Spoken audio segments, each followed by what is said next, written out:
Today, let's explore together how to approach the challenge of seeking help from others. If you've found yourself consistently handling life's difficulties alone, never quite feeling comfortable reaching out to family, friends, or professionals for support, this exploration might offer some valuable insights. Many people share this experience, and there are evidence-based approaches that may help us understand and potentially shift these patterns in ways that feel safe and sustainable for you. The difficulty with seeking help from others is more complex and scientifically fascinating than many people realize. Current research suggests that help-seeking behavior is influenced by multiple interconnected psychological and neurobiological factors that can be systematically understood and addressed. A comprehensive research study examining help-seeking patterns in college students found that anticipated stigma is the strongest barrier to seeking mental health support, affecting up to 60% of individuals who need assistance but never reach out. This isn't about personal weakness, it's about how our brains process vulnerability and social risk. The research team discovered that when people consider asking for help, their brain's threat detection system, particularly the amygdala, becomes hyperactive, triggering fight or flight responses that make help seeking feel genuinely dangerous rather than beneficial. Additional research from multiple universities involving over 3,000 participants revealed that functional impairment at baseline is the strongest predictor of future help-seeking behavior. This suggests that many people wait until reaching crisis points before considering support, which indicates that earlier intervention approaches might be more effective than traditional models suggest. Brain imaging studies have shown fascinating insights about the neural patterns associated with help-seeking difficulties. When individuals who struggle with asking for help contemplate vulnerability-based interactions, researchers observed increased activity in the anterior cingulate cortex, indicating heightened emotional distress around the concept of needing others.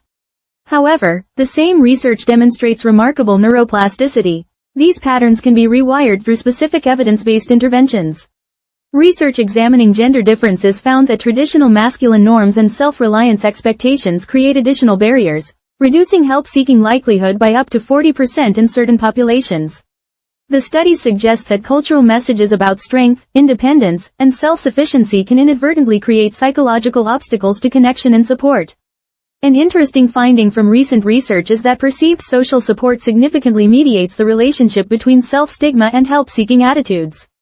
This suggests that building connection skills and expanding our understanding of reciprocal relationships can help overcome internal barriers to seeking support. Now let's explore some practical, scientifically backed approaches that might help you gradually build comfort with seeking support from others, all while maintaining your sense of autonomy and safety. The first method is called barrier assessment and awareness building. Research shows that understanding your specific help-seeking barriers is often the first step toward addressing them effectively. This involves spending some quiet time reflecting on what specifically feels difficult about asking others for help. You might notice thoughts like fear of being judged, concern about appearing weak, worry about burdening others, or memories of times when seeking help didn't go well.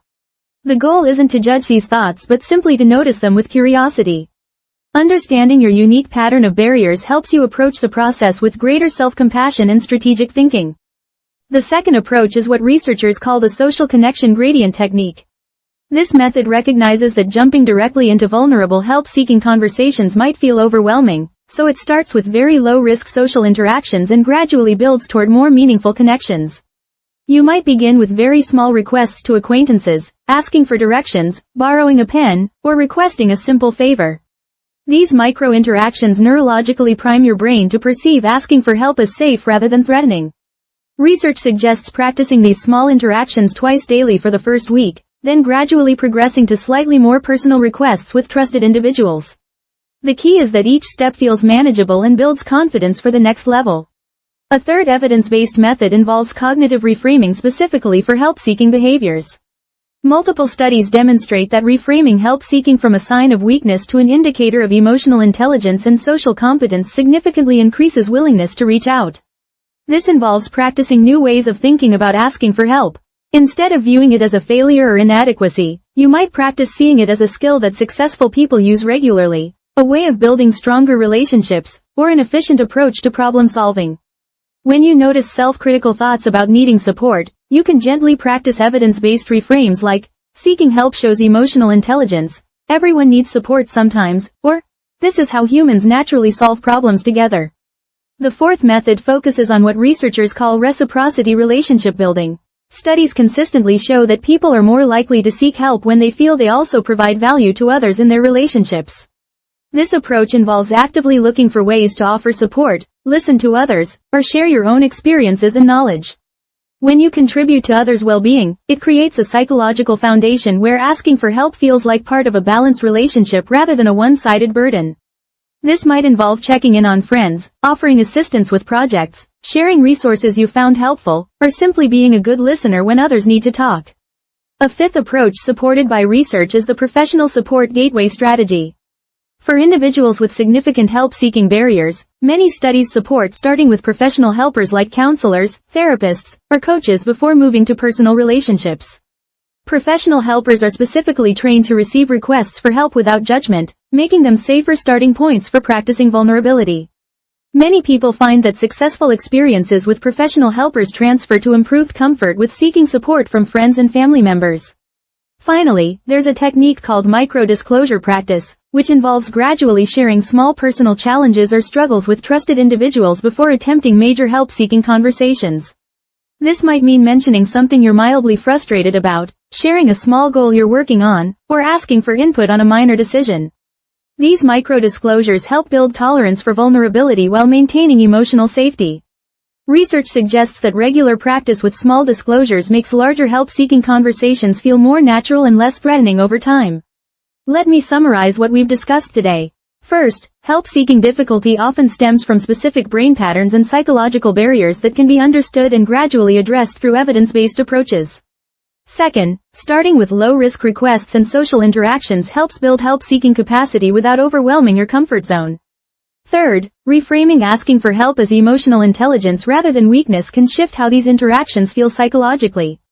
Fourth, building reciprocal relationships where you both give and receive support creates a healthier foundation for help seeking. Fifth, professional helpers can provide safe practice opportunities for vulnerability skills before applying them to personal relationships. Finally, micro-disclosures and gradual sharing help build tolerance for vulnerability in manageable steps. These approaches recognize that learning to seek help is a gradual process that requires patience with yourself and respect for your own pace. There's no timeline you need to follow, and small steps are perfectly valid. The goal isn't to become someone who asks for help constantly, but rather to have the option available when you genuinely need support.